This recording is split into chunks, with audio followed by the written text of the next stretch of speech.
नमस्कार साथियों, आज हम करने वाले हैं हमारा एचटेट के जितने भी ओल्ड पेपर थे हम उन सब की सीरीज़ को करते जा रहे हैं। जितने भी एचटेट हुए हैं हम उनको सॉल्व कर रहे हैं और पूरी डिटेल के साथ सॉल्व करने का प्रयास भी कर रहे हैं, क्योंकि अगर हम इन ओल्ड पेपर को ही पूर्णतः कर लेते हैं, पूरा कर लेते हैं तो हमारा एचटेट अवश्य ही पास हो जाएगा। क्योंकि प्रश्न हर बार उसी टॉपिक से या उस प्रश्न के आसपास से आते हैं जो भी हमने एचटेट में आए हुए हैं या जो हम सोल्व कर रहे हैं। आज हम एचटेट जो हमारा टीजीटी है, टीजीटी संस्कृत, और जो 2019 में हुआ था उसको सोल्व करेंगे। और इससे पहले भी हमने एचटेट के बहुत सारे पेपरों को सोल्व करवा रखा है। वो हमने एक प्लेलिस्ट बना रखी है। यूजीसी नेट के ओल्ड पेपर की अलग से है और एचटेट के ओल्ड पेपर या प्रीवियस ईयर पेपर की अलग से प्लेलिस्ट है। आप वहाँ पर जा कर के वीडियोज़ को देख सकते हैं। और लिटरेचर, वेद, व्याकरण, इन सभी जहाँ से भी एचटेट के प्रश्न आते हैं उन सब के लिए एक प्लेलिस्ट बनी हुई है। आप वहाँ पर जा कर के इन सभी टॉपिक को, जो भी आपको लगता है कि हमें अभिज्ञान शाकुंतलम, रघुवंशम या फिर 10 कुमार चरितम, स्वपनवासवदत्तम और जितने महाकाव्य हैं हमारे, कुमार संभव, रघुवंशम, मेघदूतम और किरातार्जुनीयम, इन सभी पर हमने सारे क्वेश्चन पर वीडियो बना रखी है पूरी डिटेल के साथ। तो आप प्लेलिस्ट में जा कर के उसको भी देख सकते हैं। तो देखिए, सबसे पहला प्रश्न हमारा, इकारांत पुल्लिंगः सखी शब्दस्य चतुर्थी एकवचने किम रूपम भवति। इकारांत पुल्लिंग सखी शब्द के चतुर्थी विभक्ति के एक वचन में कौन सा रूप बनता है? इसका सही आंसर होगा सखे। और सखी शब्द रूप को आप कंप्लीट लर्न कर लेंगे, क्योंकि ये जरूर आना ही आना है, इसमें से हर बार आता है। इसके बाद नेक्स्ट प्रश्न है, द्विजोपकृति पुष्पोद्भवचरितं कुमारोत्पत्ति एतद् विभाजनम कस्मिन् ग्रंथे मिलति। कि ऐसा किस ग्रंथ में वर्णन मिलता है? तो यह वर्णन मिलता है आपका 10 कुमार चरितम में। और ये 10 कुमार चरितम क्या है? एक कथा है। क्या है? एक कथा है। और 10 कुमार चरितम किसके द्वारा रचित है? दंडी के द्वारा भी रचित है। किसके द्वारा? दंडी के द्वारा भी रचित है। और इसका उपजीव्य ग्रंथ क्या है? आधार ग्रंथ क्या है इसका? गुणाढ्य की बृहद कथा। क्या होगा? गुणाढ्य की बृहद कथा। और इसकी रीति क्या है? कई बार इन कवियों की रीति पूछ लेते हैं। तो दंडी की वैदर्भी रीति है। कौन सी रीति होगी? वैदर्भी रीति। और वैदर्भी रीति ही कालिदास की भी होती है। अगला प्रश्न देखिए, अभिज्ञान शाकुंतले केन कथितम आश्रम मृगो अयम न हंतव्यो न हंतव्य। अभिज्ञान शाकुंतलम में किसके द्वारा ऐसा कहा गया था? तो आश्रम मृगो अयम न हंतव्यो न हंतव्य। ये क्या है कि यह आश्रम का मृग है, हिरण है, और यह किसी के द्वारा नहीं मारा जा सकता। तो यह कहाँ से लिया गया है और किसके द्वारा कहा गया है? तो इसका सही आंसर होगा तपस्विना। यह तपस्विना के द्वारा कहा गया है। और ये कहाँ से लिया गया है? अभिज्ञान शाकुंतलम से लिया गया है। अभिज्ञान शाकुंतलम किसके द्वारा विरचित है? कालिदास के द्वारा विरचित है। कालिदास का प्रसिद्ध नाटक है। इसमें कितने अंक हैं? इसमें 7 अंक हैं। और अभी हमने बात की थी कालिदास की कौन सी रीति है? वैदर्भी रीति है। कालिदास किसके भक्त थे? तो काली माता के ये भक्त थे, और इनको कालीचरण बंदरू इत्यादि नाम से भी बुलाते थे। नेक्स्ट प्रश्न है, करीन इनंत पुल्लिंग शब्दस्य प्रथमा विभक्ति बहुवचने किम रूपम स्यात्। कि प्रथमा विभक्ति बहुवचन में करीन का क्या शब्द बनेगा, क्या रूप बनेगा? तो इसका सही आंसर क्या होगा? दूसरा, करीणः इसका सही आंसर होगा। अगला प्रश्न देख लेते हैं, किम वक्ष्यतीति हृदयम परिशंकितम में कन्या मयापहरिता न च रक्षिता सा। कि इन पंक्तियों स्वपनवासवदत्ते कस्य कथनम, कि यह किसके द्वारा कथित है, किसके द्वारा यह कहा गया है? तो इसका सही आंसर क्या होगा? उदयन के द्वारा। किसके द्वारा? उदयन के द्वारा। और ये पंक्तियाँ ली कहाँ से गई हैं? ये दिया हुआ है इसी में ही, स्वपनवास वदते कि स्वपनवास वदतम से। स्वपनवास वदतम किसके द्वारा विरचित है? यह भास के द्वारा विरचित है। भास के द्वारा विरचित है। कितने नाटक रचे इन्होंने? 13 नाटकों की इन्होंने रचना की है। और जो भास का स्वपनवास वदतम है, इसमें कितने अंक हैं? इसमें 6 अंक हैं। कितने अंक हैं इसमें? सिर्फ 6 अंक हैं और इसमें 57 श्लोक दिए हुए हैं। इन पूरी डिटेल को आप अवश्य लर्न कर लेंगे क्योंकि इन्हीं में से प्रश्न बनना है। अगला प्रश्न है हमारा, रमणीयार्थ प्रतिपादिकः शब्दः काव्यम काव्यस्य ऐसा परिभाषा केन प्रदत्ता कि रमणीयार्थ प्रतिपादकः शब्दः काव्यम, यह काव्य की एक परिभाषा है। यह किसके द्वारा दी गई है? किसने इसको बताया है? तो इसका सही आंसर होगा पंडित राज जगन्नाथ है। किसके द्वारा? पंडित राज जगन्नाथ के द्वारा। लेकिन काव्य की परिभाषा अन्य जो ये 4 दिए हुए हैं इन्होंने भी दी है, लेकिन इन्होंने काव्य की परिभाषा अलग से दी है। जैसे कि आनंदवर्धन ने कहा है काव्यस्य आत्मा ध्वनि, काव्यस्य आत्मा ध्वनि, ऐसा आनंदवर्धन ने कहा है। इसी प्रकार से मम्मट ने भी कहा है। ठीक है। इसके बाद जो हमारे कुंतक है, इन्होंने कहा है शब्दार्थस्य संहितौ वक्र कवि, और ये वक्र कवि भी है, ऐसा भी पूछ सकता है। इसी तरह से रुद्रट ने कहा है ननु शब्दार्थौ काव्यम, ऐसा किसने कहा है? रुद्रट ने कहा है। और वामन का क्या है? रीतिरात्मा काव्यस्य, वामन ने क्या कहा? रीतिरात्मा काव्यस्य, ऐसा वामन ने कहा है।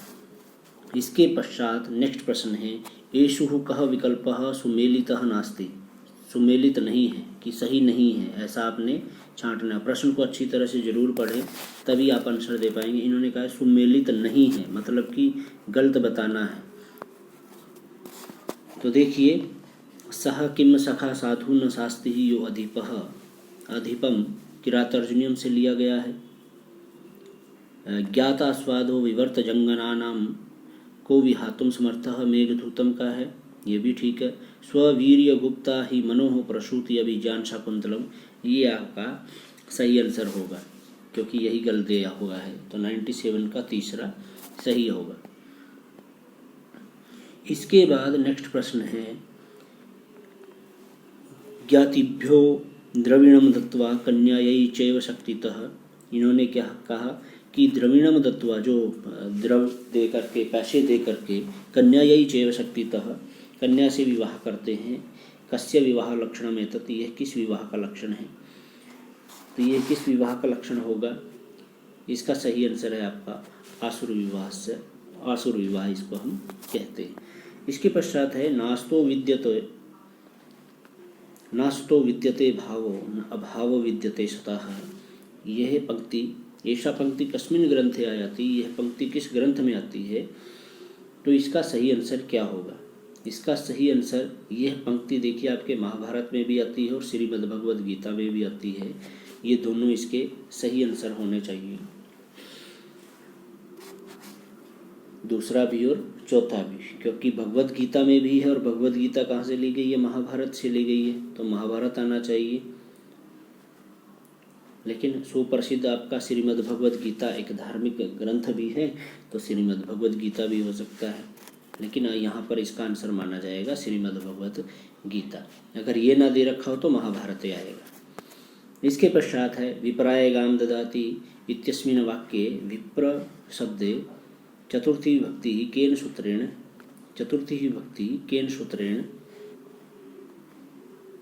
अभवत, किस सूत्र के द्वारा हुई है? तो इसका क्या आंसर होगा?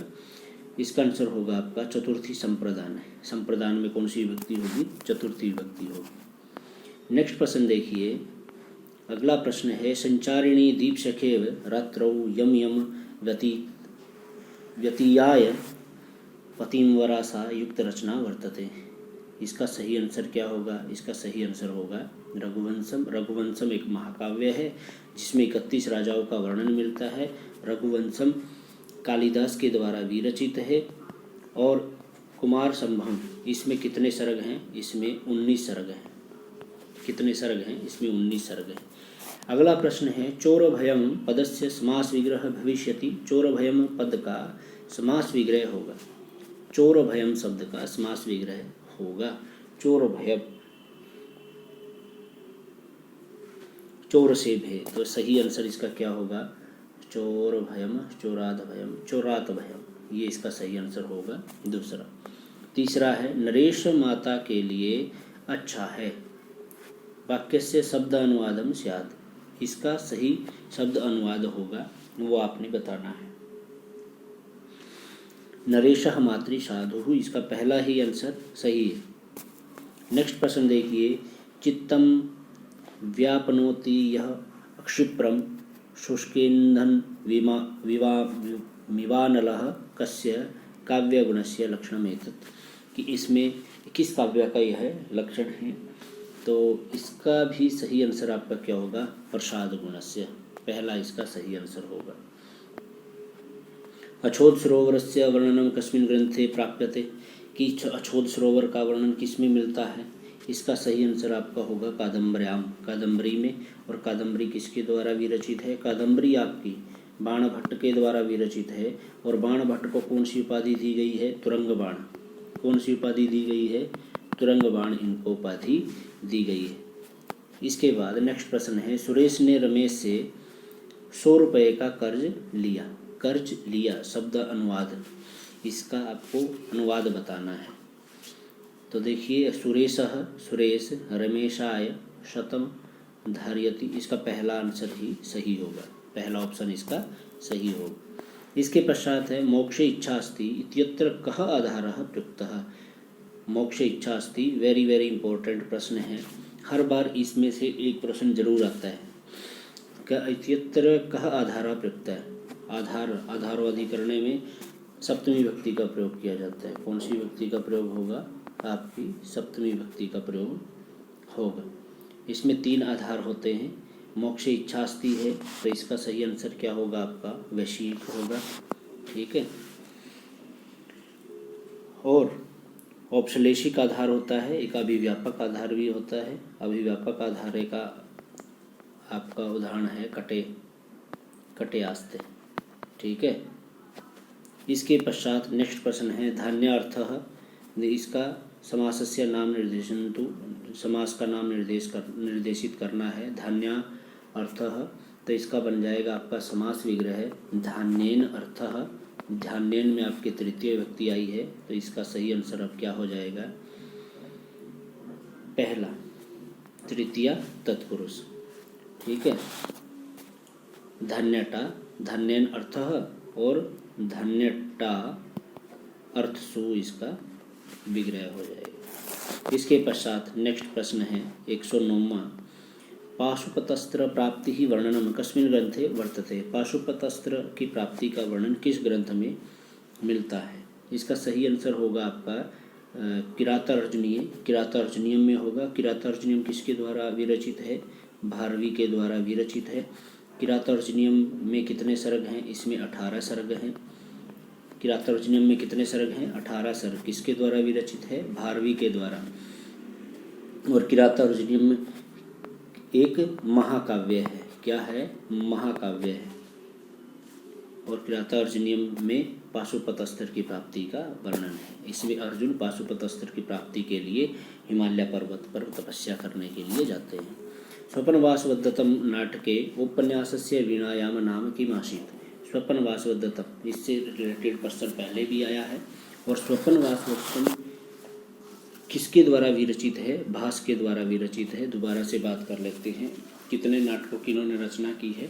13 नाटकों की इन्होंने रचना की है, जो रामायण या महाभारत पर आधारित है। तो उदयन, स्वपनवासवदत्तम का नायक कौन है? उदयन है। तो उदयनस्य, उदयन की वीणा का नाम क्या है? इसका सही आंसर क्या होगा? देखिए, रसस्वती, घोषवती, प्रियवती या फिर वीणावती। तो इसका सही आंसर होगा घोषवती। ये सही आंसर होगा। अगर आपको हमारा वीडियो अच्छा लग रहा है तो वीडियो को लाइक शेयर ज़रूर कीजिए और चैनल को सब्सक्राइब ज़रूर कीजिए। जितने भी साथी एचटेट की तैयारी कर रहे हैं उन सभी को इस वीडियो को ज़रूर भेज दें। नेक्स्ट प्रश्न है एतेषु कस्मिन् पदे उपपद तत्पुरुष समासः। ये व्याकरण के प्रश्न आपके लघु सिद्धांत कौमुदी से आए हुए हैं। लघु सिद्धांत कौमुदी से आए हुए हैं। इस लघु सिद्धांत कौमुदी को आप अवश्य पढ़ें।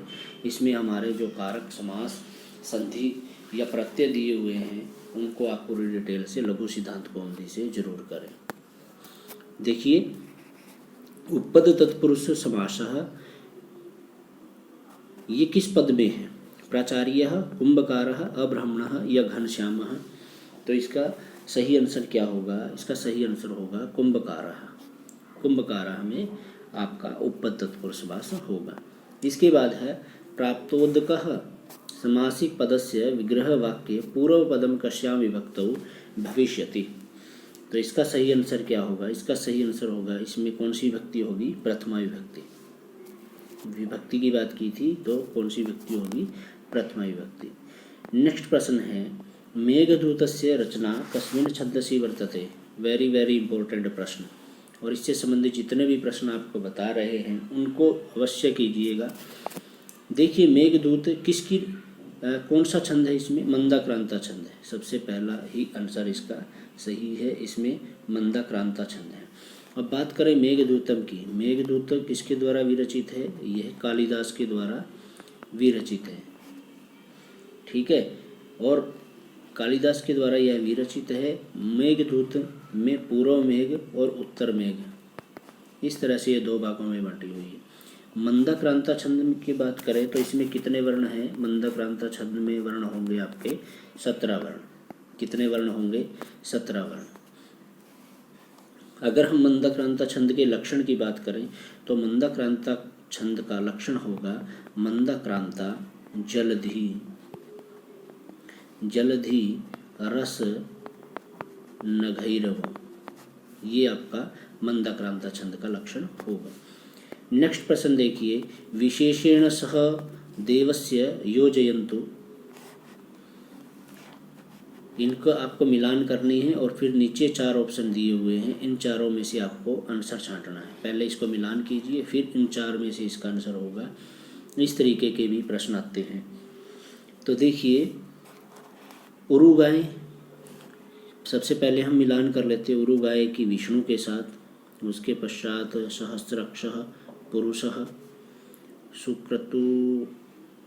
सुक्रतु आपका वरुण और अग्नि। वरुण होगा क्योंकि रत्न धातु अग्नि ही होता है। तो इस तरीके से अ का क है, भ का ख है, स का ग है और द का घ है। तो इसका पहला अ क भ ख, तो इसका पहला ऑप्शन ही आपका सही होगा। ये आपके विशेषण शब्द दिए हुए हैं जो हमारा यूजीसी नेट में सिलेबस है उसमें ये सभी देवता, ये सभी सूक्त लगे हुए हैं और इन सूक्तों के ये विशेषण हैं। विशेषण संबंधित प्रश्न अवश्य आता है। ठीक है, इसके पश्चात नेक्स्ट प्रश्न है श्रीमद्भगवद गीता अनुसारेण अव्यवसायिनां बुद्धयः कीदृशः भवन्ति। तो इसका सही आंसर क्या होगा? बहुशाखा अनंताश्च। बहुशाखा अनंताश्च, बहुत सारी बुद्धियाँ ऐसी होती।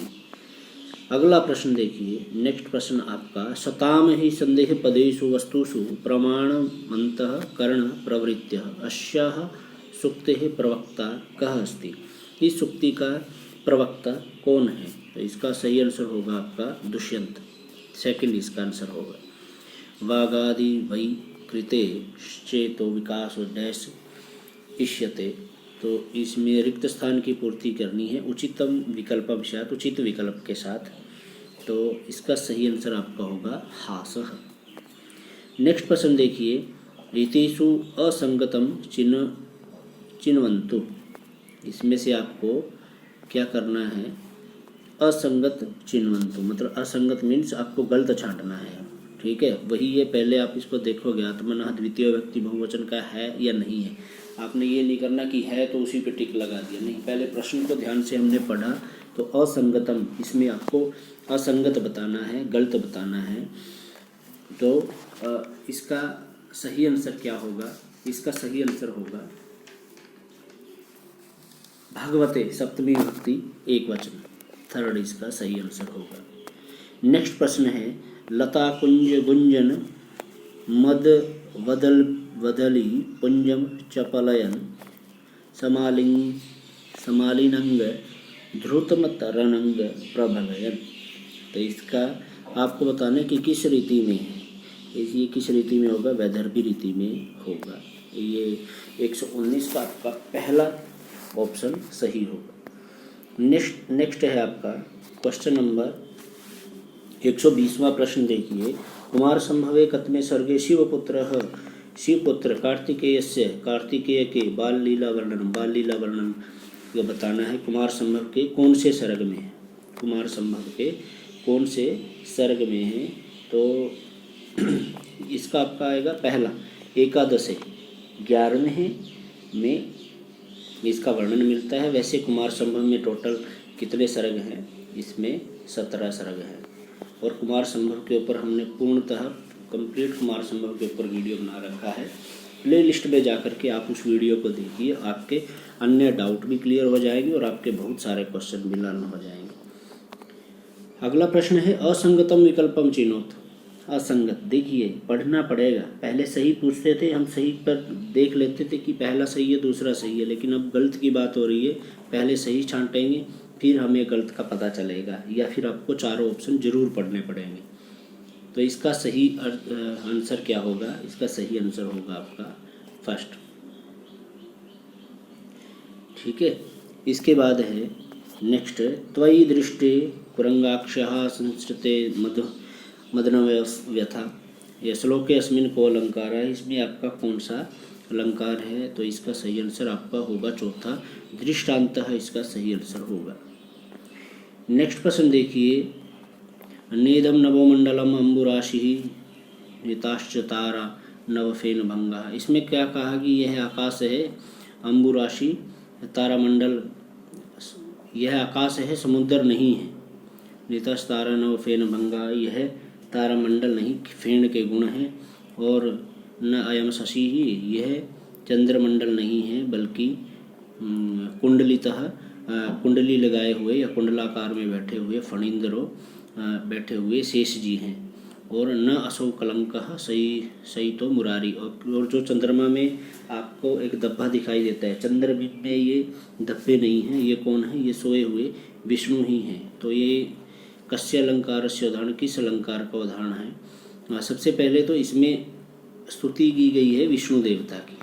किसकी स्तुति हुई है? विष्णु देवता की इसमें स्तुति की गई है, विष्णु भगवान की इसमें स्तुति की गई है। अब बात करें कि इसमें कौन सा अलंकार है, तो इसमें अलंकार होगा अपहनुते अलंकार है। नेक्स्ट प्रश्न देखिए, अगला प्रश्न है यण वर्णानाम उच्चारणे बाह्य प्रत्यनम नाम अस्ति। यण वर्णानाम, यण वर्णों का उच्चारण होता है बाह्य प्रत्यय के अनुसार। बाह्य प्रत्यय के अनुसार क्या आंसर होगा इसका? इसका आंसर घोष भी है और इसका आंसर अलप्राण भी है। पहला और तीसरा दो आंसर हैं इसके। ये प्रश्न आपका गलत है। अब आप कहेंगे कि दो आंसर किस तरीके से हो सकते हैं? तो देखिए इसका ग्रेस मार्क मिलेगा सभी को। बाह्य प्रत्यय और आभ्यंतर प्रत्यय से ये दो प्रकार के होते हैं। सबसे पहले अगर हम बात करें आभ्यंतर प्रत्यय की, आभ्यंतर प्रत्यय कितने प्रकार के होते हैं?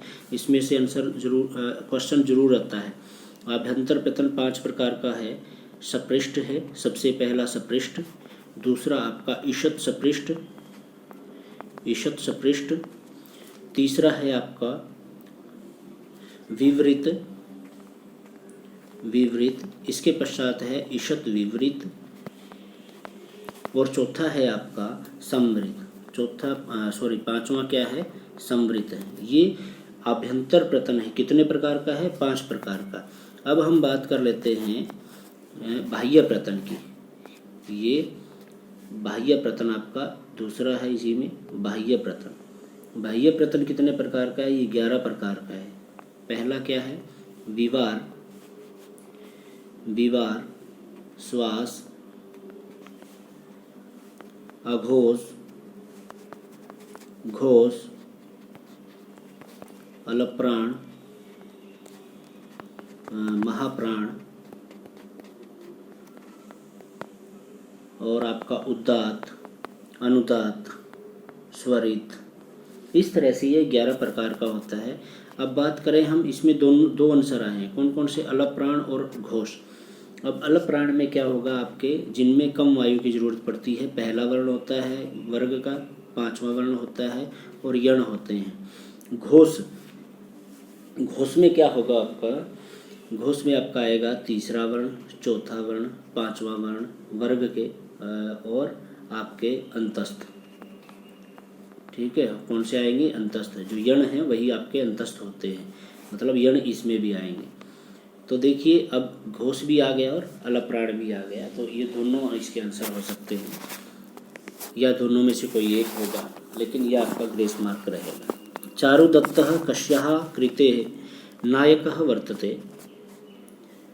चारुदत्त किस कृति का नायक है? तो इसका सही आंसर क्या होना चाहिए? देखिए, चारुदत्त आता है आपका मृच्छकटिकम में, पहला आंसर इसका सही होगा मृच्छकटिकम। मृच्छकटिकम किसके द्वारा विरचित है? शूद्रक के द्वारा विरचित है। चारुदत्त इसके नायक है, वसंत सेना इसकी नायिका है, वसंत सेना इसकी नायिका है। शर्विलक नामक भी होता है, इसमें एक चोर होता है।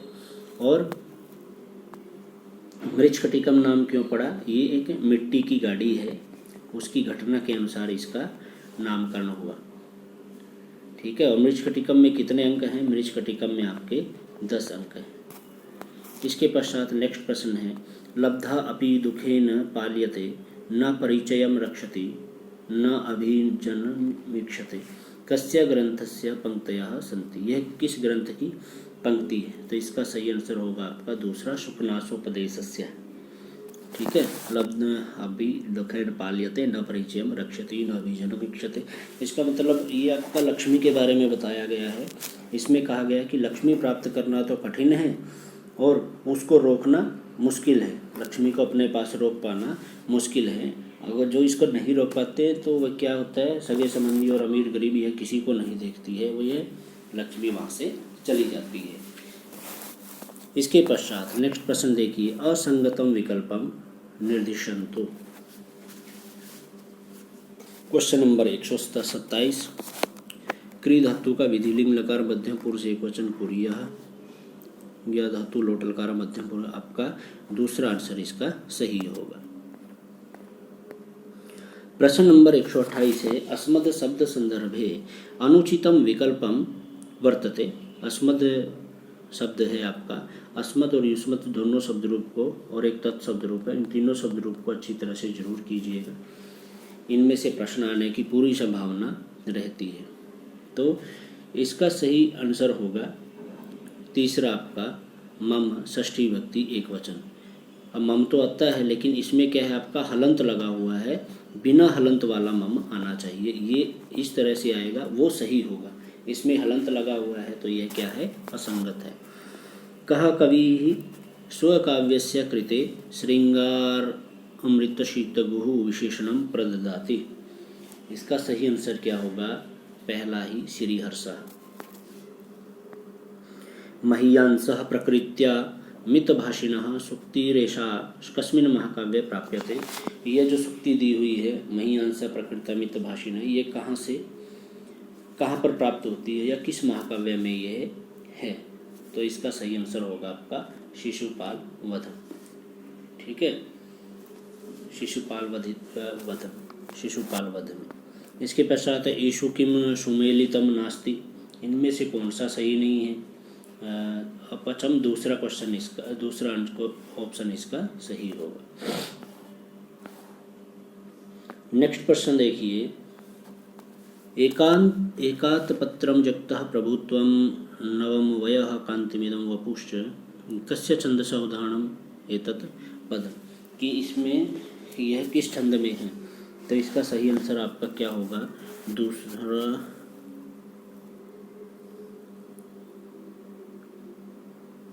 उपजाति छंद होगा। इसके पश्चात नेक्स्ट प्रश्न है आपका, स्वायत्त में काम गुणम विधात्रा विनिर्मितम। देखिए इस पंक्ति में केन कविना कथितम कि यह पंक्ति किस कवि के द्वारा कही गई है। तो इसका सही आंसर होगा आपका भर्तृहरिणा, भर्तृहरि के द्वारा यह पंक्ति कही गई है। अगला प्रश्न है उत्तर रामचरितस्य कस्मिन् अंके विस्कम्बक योजना तथा च प्राकृत भाषा इत्यन्यो अभावः वर्तते। उत्तर रामचरितम में पूछा गया है, तो इसका सही आंसर आपका होगा पंचमे अंके। पहला ऑप्शन इसका सही होगा पंचमे अंके। नेक्स्ट प्रश्न देखिए, मासेन भगवद गीता अधीता रेखांकित पदे तृतीया विभक्ति विधायकम सूत्रम अस्ति। तृतीया विभक्ति विधायक सूत्र है, इसका सही आंसर क्या होगा। इसका सही आंसर होगा आपका फर्स्ट अपवर्गे, अपवर्गे तृतीया, ठीक है। और मासेन में कौन सा है, तीसरी विभक्ति है। नेक्स्ट है स्वप्ने अपि भारतम वर्षम विजय श्रीर्ण मुंचति। इसमें आपका कौन सा अलंकार है, ऐसा पूछा गया। इसका सही आंसर होगा आपका उपमा अलंकार। कौन सा अलंकार होगा, उपमा अलंकार होगा। नेक्स्ट प्रश्न देखिए, अयुजी न युग रेफतो यकारो कस्य छंदसः लक्षणम एतत्। तो इसका सही आंसर क्या होगा। इसका सही आंसर आपका होगा पुष्पिताग्रा। चौथा ऑप्शन इसका सही होगा, इस छंद का यह लक्षण है। नेक्स्ट देखिए, अक्षम प्लस अक्तिन योगे शब्दः निर्मीयते। इसका सही आंसर क्या होगा। 138 का तीसरा अक्षांति ही तीसरा इसका सही आंसर होगा। नेक्स्ट प्रश्न देखिए, नाम नपुंसक लिंग शब्द संदर्भे कः विकल्पः सुमेलितः नास्ति। 139 का आपका नामनः षष्ठी विभक्ति एक वचनम, ये आपका सुमेलित नहीं है। नेक्स्ट प्रश्न है भू धातु हो। भू और एद धातु को आप अच्छे से जरूर लर्न कीजिएगा। भू धातु को और एद धातु, इन दोनों धातुओं को, इनमें से दोनों में से ही प्रश्न अवश्य आता है। भू धातु विधिलिंग लकार प्रथम पुरुषे द्विवचने, द्विवचन का रूप होगा। इसका सही आंसर होगा आपका भवेताम। भवेत भवेताम, भवेयुः भवेताम, इसका सही आंसर होगा। प्रथम पुरुष का द्विवचन होगा। नेक्स्ट है उकारांत स्त्रीलिंग धेनु शब्द संदर्भे असंगतम विकल्पम चिन्वन्तु। इसका सही आंसर होगा आपका 100, पहला आंसर इसका सही होगा धेनवाया। अगला प्रश्न ये रहा, येषु कस्मिन् ग्रंथे पर्वतक पुत्र मलयकेतोः वर्णनम। कि पर्वतक पुत्र मलयकेतु का वर्णन किस ग्रंथ में है। इसका सही आंसर आपका होगा मुद्रा राक्षस है। और जो मुद्रा राक्षस है वह किसके द्वारा विरचित है। यह विशाखा दत्त के द्वारा विरचित है। और इसमें मुद्रा राक्षस में 7 अंक हैं। इसमें वीर रस है, वीर रस है। इसके नायक चाणक्य हैं, नायक चाणक्य हैं। और प्रतिनायक इसके राक्षस हैं। प्रतिनायक कौन है, राक्षस। अगला प्रश्न देखिए 143, गुह्यकेश्वरः कस्य पर्यायवाची वर्तते। इसका सही आंसर आपका होगा कुबेरस्य, पहला आंसर सही है। लघु सिद्धांत कौमुद्यानुसारेण अभ्यंतर पतन कथिता। अभी आप थोड़ी देर पहले आपको बताया था लघु सिद्धांत कौमुदी बहुत इंपॉर्टेंट है। अभ्यंतर पतन और बाह्य प्रतन आपको दोनों बताए थे कि जो आपके बाह्य प्रतन है वो आपके 11 प्रकार के थे और अभ्यंतर पतन आपके 5 प्रकार के थे। तो इसका सही आंसर क्या होगा, पंचधा। इनके नाम भी लिखवाए थे, नाम भी कई बार पूछ लेते हैं। सानच प्रत्यय प्रयोगः भवति। सानच प्रत्यय का प्रयोग होगा, वर्तमान कालार्थ है, वर्तमान काल के अर्थ में होगा। नेक्स्ट है आवनी रमर सिंधु सार्धमस्मादिभिः स च कुलपतिर अद्य छंदसाम यह प्रोक्तः। इस श्लोक में छंद पूछा गया है। तो छंद के लिए एक प्लेलिस्ट में हमने वीडियो बना रखी है, उसमें सभी छंद उदाहरण सहित और उनकी वर्णों की संख्या के सहित बताया गया है कि कहाँ पर यति आती है, कितने इन छंदों में वर्ण होते हैं। आप प्लेलिस्ट में जा कर के उस वीडियो को देखिए, आपके छंद और अलंकार संबंधित कोई भी प्रश्न गलत नहीं होगा। और यहाँ पर सही आंसर होगा इसका मालिनी। और मालिनी के अगर हम लक्षण की बात करें तो इसका लक्षण होगा न नमययु तेयम मालिनी भोगिलोकई घ। भोगिलोकई घ 8 भोग होते हैं, 7 लोक होते हैं। 8 वर्णों के बाद यति होगी, फिर 7 वर्णों के बाद यति होगी। और टोटल इसमें कितने वर्ण होंगे? 15 वर्ण। कितने होंगे? 15 वर्ण। नेक्स्ट प्रश्न देखिए, वृद्धिरेचि सूत्रस्य उदाहरण रूपेण भवितुम शक्यते। वृद्धिरेचि सूत्र का उदाहरण होगा आपका जनैश्वर्यः। तीसरा ऑप्शन सही होगा। अगला प्रश्न है, कस्य कवेः उपाधिः तुरंगबाणः। यह अभी आपको हमने बताई थी जब हम सभी प्रश्नों को कर रहे थे, उनकी व्याख्या सहित कर रहे थे, उनसे रिलेटेड प्रश्न कर रहे थे, प्रश्नों से संबंधित अन्य प्रश्न भी। तो तब हमने आपको बताया था कि तुरंगबाण किसकी है? बाणभट्टस्य। बाणभट्ट को तुरंगबाण की उपाधि दी गई है। इसके पश्चात है धात्रंसः पदस्य संधिविच्छेदः स्यात्। धात्रंस का त्र बना है तो री की जगह बना है धात्री प्लस अंशः, दूसरा इसका सही आंसर होगा। और लास्ट प्रश्न है आपका, जनिक्रतुः प्रकृतिः सूत्रानुसारेण वाक्य रचना अस्ति। कि जनिक्रतुः प्रकृति के अनुसार, सूत्र के अनुसार वाक्य की रचना होगी। इसका सही आंसर होगा दूसरा, ब्राह्मणः प्रजायन्ते। तो ये आज हमने कंप्लीट किया अपना जो एस्टेट का टीजीटी का 2019 का पेपर था। अगर आप कंप्लीट इस वीडियो को